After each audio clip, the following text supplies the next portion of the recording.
दोस्तों, आप सबका हमारे चैनल पर स्वागत है।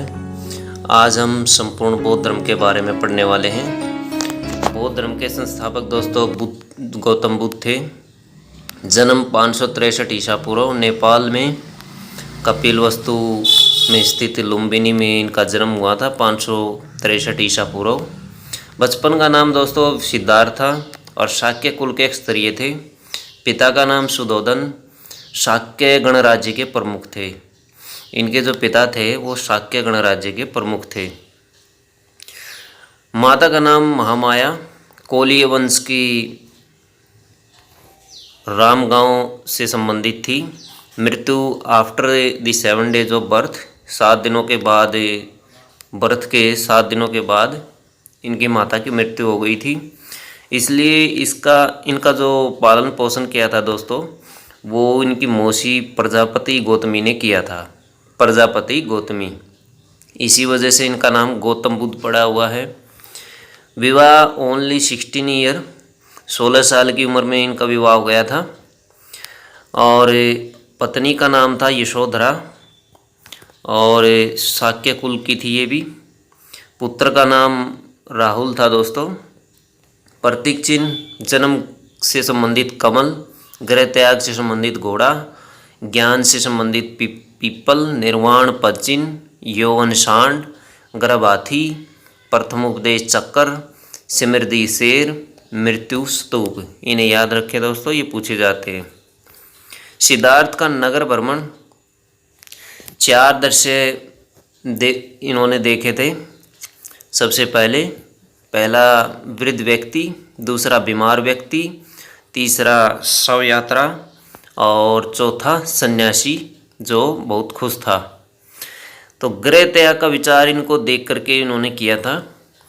और इनके जो सारथी थे वो चाण थे अथवा चन्ना इनको कहते थे। गृह त्याग 29 वर्ष की आयु में किया था, जिसे महाभिनिष्क्रमण कहा जाता है। रात में ये सारथी तो वापस चला गया इन्हें अनोमा नदी के ऊपर छोड़ करके। अनोपी आश्रम ये कुछ दिन रुके और वहाँ से कुछ सुझाव लेकर के ये आगे तप साधना के लिए चले गए। और सांख्य दर्शन के शिक्षक अलार कलाम थे इनके सबसे पहले शिक्षक। अलार कलाम इनके गुरु के बारे में पूछा जाता है, जो कि वैशाली में सबसे पहले इन्होंने तपस्या की और यहीं इनको गुरु बनाया था। पहले गुरु थे ये।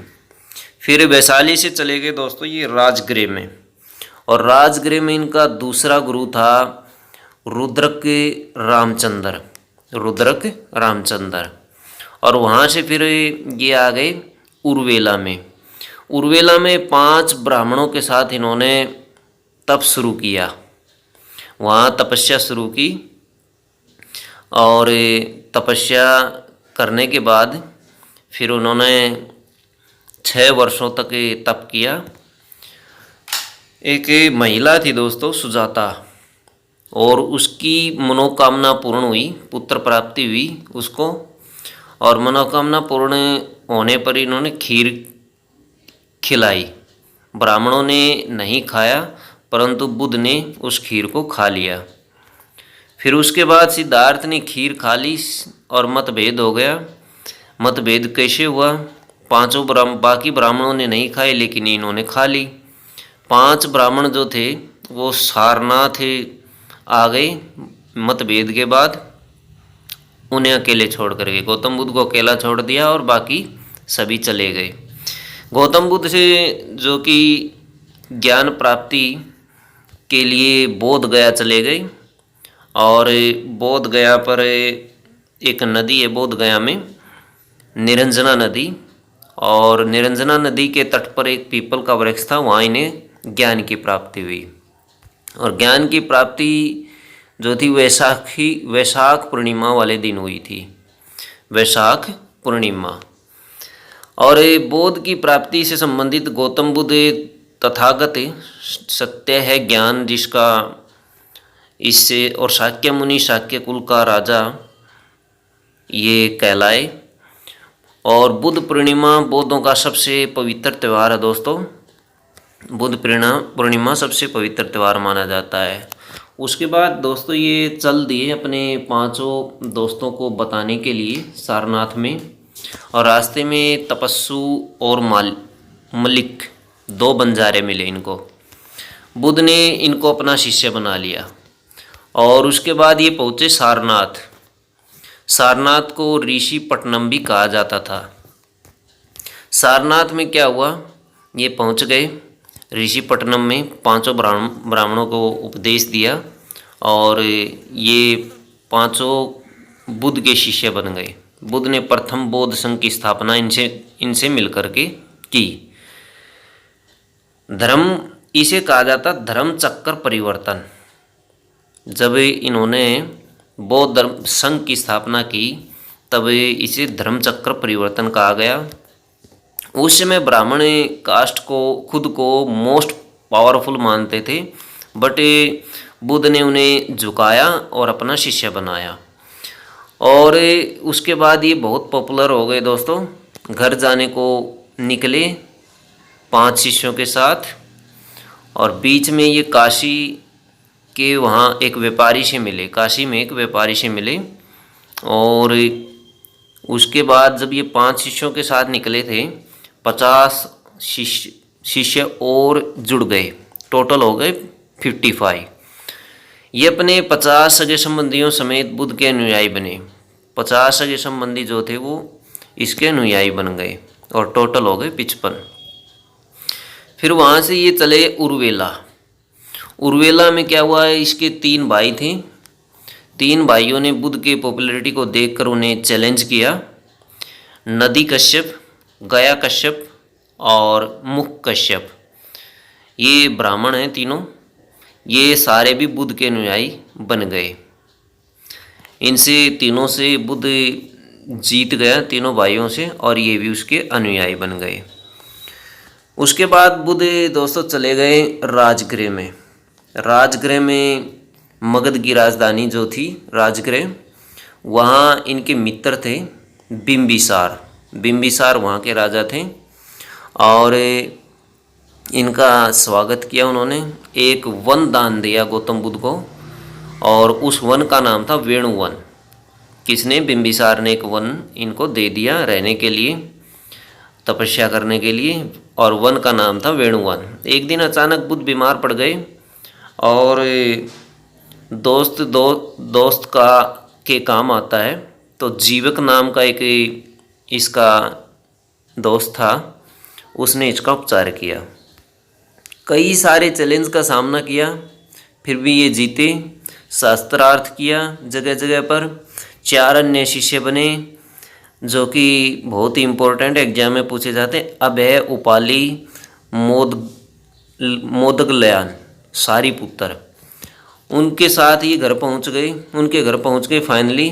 और कपिल वस्तु में मौसी से मिले और बेटे पत्नी सबसे मिले। प्रजापति गौतमी इसकी मौसी थी। इनके पुत्र का नाम आनंद था। अनुयायी स्वीकार करने का आग्रह किया और जो थे इनके पुत्र आनंद, वो भी इनके शिष्य बन गए। खूब सेवा की। आगे चलकर सबसे लोकप्रिय शिष्य बने आनंद। गौतम बुद्ध यहाँ पर राजगृह में चले गए फिर उसके बाद, और राजगृह में देवव्रत नाम का एक चचेरा भाई था, उसने इससे विद्रोह कर दिया और मारने का प्रयास किया। राजगृह से ये वैशाली में चले गए। आनंद के कहने पर प्रजापति गौतमी को अनुयायी बनाया। वैशाली की नगरवधु जो थी अथवा गणिका, जो नर्तकी के तौर पर मशहूर थी, नाच गाना किया करती थी दोस्तों, उसका नाम था आम्रपाली। आम्रपाली ने इनको इनवाइट किया गौतम बुद्ध को। गौतम बुद्ध गए और उपदेश दिए और ये भी इनकी शिष्या बन गई। आमर वाटिका दान कर दी गई गौतम बुद्ध को और वर्षा काल में 4 महीने ये इस जगह पर रहे, आमर वाटिका में। उसके बाद गौतम बुद्ध चले गए दोस्तों कौशाम्बी में। कौशाम्बी वत्स महाजनपद की राजधानी थी और इसके जो समकालीन थे वत्सराज उदयन, एक राजा थे उदयन, वो इससे बहुत प्रभावित हुए और बौद्ध धर्म को उन्होंने स्वीकार कर लिया। उसके बाद दोस्तों बुद्ध चले गए श्रावस्ती में, कौशल राज्य की राजधानी में। कौशल राज्य की राजधानी, वहाँ के राजा थे प्रसेनजीत। सर्वाधिक अनुयायी यहाँ पर बने श्रावस्ती में। सर्वाधिक उपदेश दिए 21 बार। सर्वाधिक वर्षा काल का समय बिताया। बुद्ध की मृत्यु कुशीनगर में हुई दोस्तों, यूपी में स्थित है कुशीनगर, और ये मृत्यु हुई थी 483 ईसा पूर्व। महापरिनिर्वाण इसको कहा जाता मृत्यु को। अंतिम उपदेश दिया था सुभद्र को, और चुंद नामक लोहार के यहाँ भोजन करने से इनकी मृत्यु हुई थी। और माना जाता है कि चुंग नामक लोहार ने इनको सूअर का मांस खिलाया था, जिससे इनका पेट खराब हो गया था और 80 उम्र की आयु में इनकी मृत्यु हो गई दोस्तों। बौद्ध धर्म की शिक्षाएं और मान्यताएं। शिक्षाएं 4 आर्य सत्य, अष्टांगिक मार्ग, मध्य मार्ग का सिद्धांत, 10 शील सिद्धांत, त्रिरत्न, मणिकवाद। मान्यता अनिश्वरवादी, कर्मवादी, पुनर्जन्म, ईश्वर, आत्मा, वेद, कर्मकांड, मूर्ति पूजा और वर्ण व्यवस्था। जो इनमें से 2 जो हैं वो जैन धर्म से मिलती जुलती, आत्मा और वर्ण व्यवस्था। शिक्षाएं दोस्तों, पहली है 4 आर्य सत्य। 4 आर्य सत्य क्या थे? पहला था दुख, बुद्ध के अनुसार संसार दुखों से भरा हुआ है। दूसरा था दुख समुदाय, लोभ, तृष्णा, ईर्ष्या, मोह, माया इसके कारण थे। दुख समुदाय के लोभ, तृष्णा, ईर्ष्या और मोह माया। दुख निरोध, निवारण उपाय बताएं जिसे दुख निरोध कहते हैं। निवारण उपाय जिसे दुख निरोध कहते हैं, दुख निरोध। चौथी है दुख निरोध गामिनी प्रतिपदा, अष्टांगिक मार्ग को फॉलो करके हम दुख दूर कर सकते हैं। अब आ जाइए अष्टांगिक मार्ग। कुल 8 आचरण है। सम्यक दृष्टि, अच्छा देखो, अच्छे विचार आएंगे। सम्यक संकल्प, ये भी इसमें आता है। सम्यक वाक और सम्यक आजीव, अच्छा बोलो, अच्छा चरित्र रखें। सम्यक व्यायाम, सम्यक स्मृति, नियमित व्यायाम, मेमोरी पावर बढ़ेगा। सम्यक कर्मार्थ और सम्यक समाधि, अच्छे कर्म करें, मेडिटेशन आदि करें। नोट इसे बौद्ध भिक्षुओं का कल्याण मित्र भी कहा जाता है। तीसरे नंबर पर आ जाइए मध्यम प्रतिपदा, मध्यम मार्ग का सिद्धांत, ना ज़्यादा सुख में, बीच का, और ना ज़्यादा कष्टदायक। ये ना ज़्यादा कष्टदायक, ये जैन धर्म की तरह है। पंचशील के सिद्धांत क्या थे दोस्तों इसके? पंचशील 10 शील के पालन की बात, सत्य, अहिंसा, आस्तेय, अपरिग्रह, ब्रह्मचार्य, ऐसे में भोजन न करना, नाच गाने से दूर रहना, सुखद बिस्तर पर न सोना, महंगी वस्तु गहने आभूषण न पहनना, व्यभिचार न करना, यानी पराई स्त्री पर बुरी नज़र न डालना। 10वां जो है पराई स्त्री पर बुरी नज़र से न देखना। त्रिरत्न दोस्तों, मोक्ष प्राप्ति के लिए बुद्धम शरणम गच्छामि, दूसरा था धम्म, तीसरा था संघ। ये इम्पोर्टेंट है, काफ़ी बार एग्जाम में पूछे गए हैं। अक्षिणकवाद, बुद्ध के अनुसार सांसारिक वस्तुओं का अस्तित्व क्षण भर के लिए है। समुद्र की ऊंची लहरें, जो दिव्यवधान बौद्ध ग्रंथ है दोस्तों, उसमें ये वर्णित है। समुद्र की ऊंची लहरें, दिव्यवधान जो है वो उसमें बौद्धों का वर्णन मिलता है। मोक्ष, दीपक का बुझ जाना। निर्वाण, यह मृत्यु से पहले भी प्राप्त की जा सकती है। और दीपक, जीवन मरण के चक्कर से मुक्त हो जाना, मोक्ष इसे कहते हैं। अगर कोई अष्टांगिक मार्ग का पालन करे तो यह मृत्यु से पहले भी प्राप्त की जा सकती है, निर्वाण अथवा मोक्ष। बौद्ध संगीतियाँ, ये इम्पोर्टेंट है दोस्तों, काफ़ी बार पूछी गई एग्जाम में। जो बौद्ध संगीतियाँ थी, प्रथम बौद्ध संगीति 483 ईसा पूर्व हुई राजगृह में। अजातशत्रु शासक थे उस समय में, और अध्यक्षता की थी महाकश्यप ने। द्वितीय बौद्ध संगीति 383 BC वैशाली में कालाशोक शासक थे और अध्यक्षता की थी सवाकामी ने। तृतीय बौद्ध संगीति 250 ईसा पूर्व पाटलिपुत्र में अशोक उस समय शासक थे और मुगली पुत्तिसस पुत्र जो थे उस समय अध्यक्ष थे। इस समय चतुर्थ अथवा चौथी संगीति जो हुई थी वो 102 ईस्वी में हुई थी कुंडग्राम में। कनिष्क के समय में वसुमित्र अध्यक्ष थे। महत्वपूर्ण बिंदु प्रथम, द्वितीय, तृतीय और चौथी बौद्ध संगीतियों से संबंधित। प्रथम में सुत्त पिटक विनय पिटक का संकलन किया गया था और द्वितीय में पहला विभाजन हो गया था, 2 गुटों में बट गया था बौद्ध धर्म। पहला जो था महायान था, दूसरा हीनयान था। तीसरे में अभिधम पिटक का संकलन किया गया था। अभिधम 3 पिटक थे दोस्तों बौद्ध धर्म में, सुत्त पिटक, विनय पिटक और अभिधम पिटक। बौद्ध धर्म का विभाजन चौथी में हुआ, हीनयान महायान। जो पहली में देखो दोस्तों, द्वितीय में जो विभाजन हुआ था वो पूर्वी गुट और पश्चिमी गुट में हुआ था, जबकि जो हीनयान और महायान बने थे वो चौथी संगीति में बने थे। हीनयान क्या था? पुरानी विचारधारा वाले और महायान नई विचारधारा वाले। जो कनिष्क महाराजा थे वो महायान की तरफ झुक गए थे। बुद्ध को केवल महात्मा मानते थे हीनयान वाले और ईश्वर पूजा करते थे, ईश्वर पूजा नहीं करते थे। ये बौद्ध धर्म को भगवान मानते थे महायान वाले और ये ईश्वर की पूजा करना चाहते थे, ईश्वर की तरह बौद्ध धर्म की पूजा करना चाहते थे। बौद्ध साहित्य को त्रिपिटक कहा जाता है। त्रिपिटक, त्रि का मतलब 3 और पिटक का मतलब टोकरी, 3 टोकरी।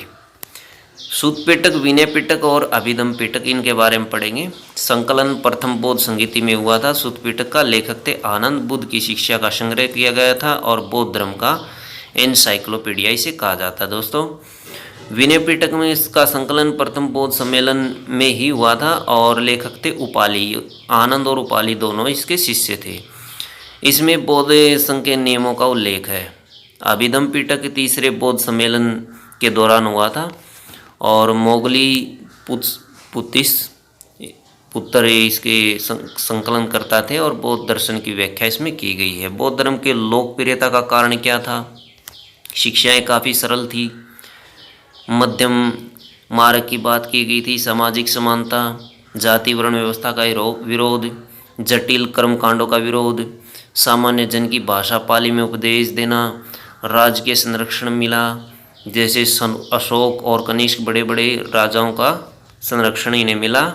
इस वजह से बौद्ध धर्म काफ़ी प्रचलित हुआ। बौद्ध धर्म के निवास स्थान विहार कहलाता है, विहार कहलाता था। बौद्ध धर्म का निवास स्थान विहार कहलाता था। पतन का कारण क्या था? संघ में महिलाओं का प्रवेश, बौद्ध धर्म का विभाजन, ब्राह्मणवादी कर्मकांडों का प्रचलन, ब्राह्मण धर्म का पुनस्थान, ब्राह्मण धर्म का पुनरुत्थान, पाली के जगह संस्कृत भाषा का उपयोग, गौतम बुद्ध के बाद योग्य उपदेशक का अभाव, ये सबसे बड़ा कारण था दोस्तों। गौतम बुद्ध के बाद कोई योग्य उपदेशक नहीं मिला। वज्रयान ब्रजयान का उदय, ब्रजायन का उदय, बुद्ध को भगवान विष्णु का अवतार माना, मूर्ति पूजा, अपनी विशिष्ट पहचान खो दी। बौद्ध धर्म और जैन धर्म में अंतर, बौद्ध धर्म के संस्थापक गौतम बुद्ध, जबकि इसके महावीर स्वामी आत्मा को मानता था, जबकि आत्मा को नहीं मानते थे। जैन धर्म में वर्ण व्यवस्था को मानते थे ये गौतम बुद्ध, और जबकि जैन धर्म में इस व्यवस्था को नहीं मानता था। मोक्ष प्राप्ति हेतु थोड़ा सरल सिद्धांत था, जबकि जैन धर्म में काफ़ी जटिल था। मध्यम मार्ग का सिद्धांत था बौद्ध धर्म में, जबकि जैन धर्म में कठोर और अहिंसक था। निर्वाण प्राप्ति जीवन में संभव थी और जबकि निर्वाण प्राप्ति मृत्यु के बाद ही संभव थी जैन धर्म में। उपसंपदा, संघ में नए सदस्य का प्रवेश, पवरन वर्षा काल में बौद्ध संघ का द्वारा मनाया त्यौहार, ये कुछ शब्द हैं जिनकी व्याख्या की गई है। स्तूप अनुयायियों का अवशेष कहा जाता था स्तूपों को, और चैत्य पूजा स्थल को कहा जाता था दोस्तों। तो ये थी पूरी बौद्ध धर्म की जानकारी। आपका इससे कोई क्वेश्चन नहीं छूटेगा। वीडियो अच्छी लगे तो लाइक करें, हमारे चैनल को सब्सक्राइब करें। धन्यवाद।